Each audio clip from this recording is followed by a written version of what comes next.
My dear lovely student, today also I am going to start the lessons. I couldn't come to the your lessons last 3 weeks, as I think in my memory is correct. Right, today also I am going to start the new lesson, and before I start the new lesson, I warmly welcome my students and for each one. Right, අද මම වාට භාෂාවේ කතා කරන්න හදන්නේ ඉංග්‍රීසි භාෂාවේ. මම මේ පහුගිය කාල සීමාව තුළ උගන්වපු නැති ව්‍යාකරණ රටාවක්. ඒ ව්‍යාකරණ රටාව අපි වෙනස් විදියට මම ගිය සති කීපය ඇතුළත උගන්වපු නැත්නම් ගිය මාස කීපය ඇතුළත උගන්වපු ව්‍යාකරණ රටාවට වඩා වෙනස් ව්‍යාකරණ රටාවකින් මම ඔයාලට දෙන්නේ. දැන් මේ ව්‍යාකරණයක් කිව්වහම ව්‍යාකරණ රටාව කිව්වම අපිට ඉංග්‍රීසි එපා වෙන හේතුවක්. ඒ කියන්නේ ඉංග්‍රීසි වලට කැමති නැති ආස නැති වෙන්න එකම හේතුව තමයි ව්‍යාකරණ රටාව. ව්‍යාකරණ කියන්නේ ඔබ හිතන්නේ ගැඹුරු දෙයක්, තේරුම් ගන්න බැරි දෙයක්, කතා කරගන්න ඒක භාවිතා කරන්න අමාරු දෙයක් කියන කතන්දරේ තමයි ඔබ හිතන්නේ ඉංග්‍රීසි භාෂාව තුළ. නමුත් මේ ව්‍යාකරණ රටාව නැතුව ඉංග්‍රීසි කතා කිරීම ටිකක් අපහසුයි. මොකද අපි ගොඩනගෙන හැම වාක්‍යයක්ම යන්නේ ඉංග්‍රීසි භාෂාව පටන් ගන්න ව්‍යාකරණ රටාවකින්. ඒ කියන්නේ අපි කතා කරන දේ, ලියන දේ, කියන දේට ගොඩක් ගලපන්න අපේ ඉංග්‍රීසි ව්‍යාකරණ රටාව. එතකොට මම ඔයාලට අද සාකච්ඡා කරනවා ඉංග්‍රීසි රටාවේ. මෙතනදී මම සාකච්ඡා කරනවා දැන් අපි දන්නවා සිංහල භාෂාවෙන් අපිට කියනවා යම් දෙයක් තියෙනවා කියන කතන්දරය. දැන් මට යමක් තියෙනවා කිව්වහම ඒක ග්‍රැමර් එකක්. ඒ කියන්නේ ඒක ව්‍යාකරණ රටාවක්.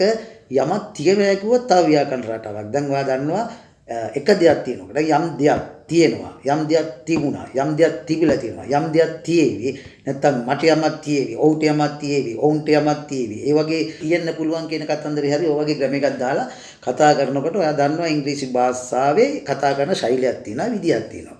එතකොට දැන් මම ඔයාලට උගන්වන්න හදන්නේ යමක් තියෙනවා කියන ග්‍රැමර් රටාව අරගෙන ඒක යමක් තියෙනවා කිව්වම අපි දන්නවා භාවිතා කරන ආකාරය. එතකොට දැන් මෙහෙම කිව්වොත් එහෙම මට තියෙනවා ප්‍රශ්නයක්. එතකොට මට තියෙනවා. එතකොට ඒකට කියන්නේ I have. දැන් තියෙනවා කියන කතන්දරේ කිව්වොත් එහෙම ඒක කෙනෙක් සම්බන්ධ නැහැ, කර්තෘ කෙනෙක් නැහැ, මොකුත් නැහැ, යමක් තියෙනවා. දැන් තියෙනවා ප්‍රශ්නයක් කිව්වොත් එහෙම there is a problem. එක ප්‍රශ්නයක් තියෙනවා. දැන් ඕකම බහුවචනෙට අරන් කතා කරන්නත් පුළුවන් there are problems. there is a කිව්වොත් එකයි. there are කිව්වොත් එහෙම ගොඩක්. ඒ කියන්නේ වර්තමානයේ ගොඩක් කියන කන් there are problem එක problems කළා. ඒක ඉවත් කළා දැම්මා. දැන් ඔක අතීතයට අරන් ගියත් එහෙම there was a problem. තිබුණ ප්‍රශ්නයක් there was a එක දෙයක් තිබුණා there was a problem. එතකොට ඒක බහුවචනෙට ගත්තොත් එහෙම there were problems. ගොඩක් දේවල් තිබුණා. ඒ කියන්නේ අතීතයේ ගොඩක් දේවල් තිබුණා. එක දෙයක් තියෙනවා there is එක දෙයක් නැතුව ගොඩක් දේවල් තියෙනවා there are. එහෙම නැත්නම් එක දෙයක් තිබුණා නම් there was ගොඩක් දේවල් අතීතයේ තිබුණා නම් there were. right. මම ඔය ග්‍රැමර් හතර අරගෙන ඔය රටා හතර අරගෙන ඔය සෙන්ටෙන්ස් පැටර්න්ස් හතර අරගෙන මම ඔයාලට ඉංග්‍රීසි භාෂාවේ දැන් කතා කරන වචන ගොඩනගා ගන්න හැටි බලමු. ඒක වචන බහුවචන ක්‍රියාවට යොදාගෙන කතා කරන ආකාරය. right. අපි පළවෙනි වාක්‍යයකට යන්නේ. right. මට තියෙනවා ප්‍රොබ්ලම් එකක්. දැන් මම කිව්වේ කියන්නේ මට තියෙනවා ප්‍රශ්නයක්. දැන් ඒක නැතුව තියෙනවා ප්‍රශ්නයක් කියන කතන්දරේ අපි ගත්තා. තියෙනවා ප්‍රශ්නයක්. එක දෙයයි ප්‍රශ්නයක් තියෙනවා. එතකොට there is a problem. එක ප්‍රශ්නයක් තියෙනවා. there is a problem. එකයි there is. දැන් ඕක අපි බහුවචන ගත්තොත් තියෙනවා ප්‍රශ්න. වර්තමානයේ ප්‍රශ්න ගොඩක් තියෙනවා. කියන්නේ there are problems. එකතෝ අයකවත් කළා there are problems. දැන් ඔක අතීතයට අරන් ගියා එක දෙයක් අතීතයේ තිබුණා. අපි ගන්නවා there was a problem. එකක් තිබුණා there was a problem.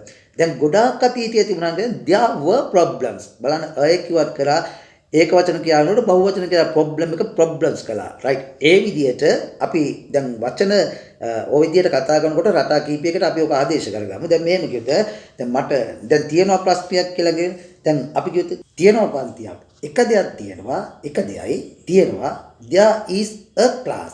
එක පන්තියක්. there is a class. දැන් ඔක අනිත් ක්‍රමයට ගියා තියෙනවා පන්ති. ගොඩක් දේවල් there are classes.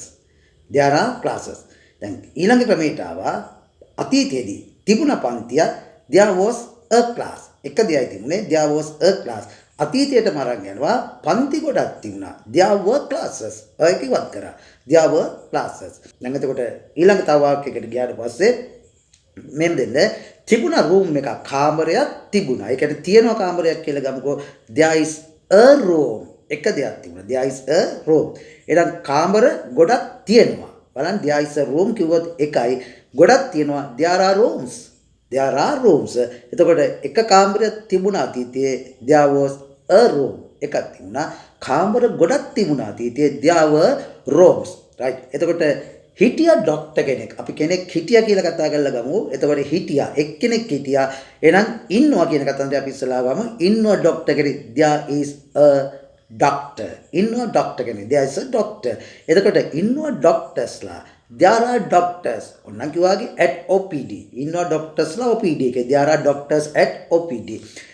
හිටියා ડોක්ටර් කෙනෙක්. එහෙනම් ගත්තා there was a doctor. එක්කෙනෙක් හිටියා there was a doctor at OPD. හිටියා ડોක්ටර් කෙනෙක් OPD එකේ. ડોක්ටර්ස්ලා ගොඩක් හිටියා OPD එකේ. there were doctors at OPD. there were doctors at OPD. right? මේම තිබුණොත් දැන් ඊළඟට තිබුණා කැන්ටිමක්. තියෙනවා කැන්ටිමක් කියලා ගමු. there is a canteen. තිබුණා කැන්ටිමක්. කැන්ටින් තියෙනවා. එහෙනම් ගොඩක් කැන්ටින් තියෙන වර්තමානයේ ගොඩක් තියෙනවා. there are canteens. there are canteens. තිබුණා කැන්ටිමක්. එක දෙයක් අතීතයේ තිබුණා. there was a canteen. there was a canteen. එතකොට කැන්ටින් ගොඩක් තිබුණා නම් කිව්වා there were canteens. ගොඩක් කැන්ටින්ස් තිබුණා. දැන් ඔක අපි පුද්ගලයෙකුට හරියොත් එහෙම මෙහෙම කිව්වොත් එහෙම හිටියා විසිට කෙනෙක්. හිටියා විසිට කෙනෙක්. එන ඉන්නවා විසිට කෙනෙක් කියලා අපි ගමු. there is a visitor. එක්කෙනා ඉන්නේ. there is a visitor. විසිටර්ස්ලා ඉන්නවා. ඒ කියන්නේ ගොඩක් අය දැන් මේ වෙනකොට මේ වර්තමානයේ දැන් ඉන්නවා කියන එකට there are visitors. there are visitors. විසිට කෙනෙක් හිටියා. there was a visitors. visitorsලා හිටියා. there were visitors. තව වාක්‍ය කලින් මේ විදිහට අපි වාක්‍ය රටා කීපයක් තව කතා කරමු. එතකොට ඔබ පොඩ්ඩක් ඔයාලට තේරුම් ගැනීමේ වාසිය එනවා. තිබුණ බස් එකක්. දැන් අපි ගේම් ගමු. තිබුණා ඒ කියන්නේ තියෙනවා බස් එකක්. අපි ඉස්සෙල්ලාම ගන්න රටා ගමු. තියෙනවා බස් එකක්. එක බස් එකක් තියෙනවා. there is a bus. තියෙනවා බස් එකක්. අපි ඔන්නෝක දික් කරගමු. තියෙනවා බස් එකක් මෙතනින් පෙටා වලට. අපි කිව්වා there is a bus from here to පෙටා. there is a bus from here to පෙටා. තියෙනවා බස් එකක් මෙතනින් පෙටා වලට. අපි ඔක බහුවචනෙන් අරගෙන කතා කරමු. එතකොට තියෙනවා buses මෙතනින් පෙටාවට කියන බස් ගොඩක් තියෙනවා මෙතනින් පෙටාවලට. there are buses from here to පෙටා. there are buses from here to පෙටා. තිබුණා බස් එකක් පෙටාවලට. අතීතයේදී එකක් තිබුණා. there was a bus from here to Pettah. Bus එකක් තිබුණා මෙතනින් පෙටාවලට. ඒක බහුවචනට කරගත්තා. තිබුණා බස් මෙතනින් පෙටාවලට. there were buses from here to පෙටා. right? කෙනෙක් දැන් ඔක යමක් තිබුණා. දැන් බලන්න අපි ඔක පුද්ගලයෙකුට දාමුනේ හිටියා boy කෙනෙක්. right? හිටියා boy කෙනෙක් මෙහෙම ගත්තා. ඉන්නවා. there is a boy. boy කෙනෙක් ඉන්නවා. එතකොට ඉන්නවා boysලා ගොඩක් ඉන්නවා. පිරිමි ළමයි ගොඩක් ඉන්නවා. there are boys. there are boys. හිටියා boy කෙනෙක් අතීතයට ගියා. there was a boy. හිටියා boy කෙනෙක්. boysලා හිටියා ගොඩක් අය හිටියා. there were boys. there were boys. ඔය විදිහට ඒක වචන බහුවචන දෙකටම යන විදිහට there is, there are, there was, there were. ඔය විදිහට බහුවචන ඒක වචන දෙකට අරගෙන ඉංග්‍රීසි කතා කරන ශෛලිය ඔක පොඩ්ඩක් පුරුදු වෙන්න. එතකොට ඔයාට භාෂාව තව ටිකක් ග්‍රැමර් රටාවල් ගන්න පුළුවන්. ග්‍රැමර් එක ආදේශ කරමින් ඉස්සරහට යන්නයි තියෙන්නේ.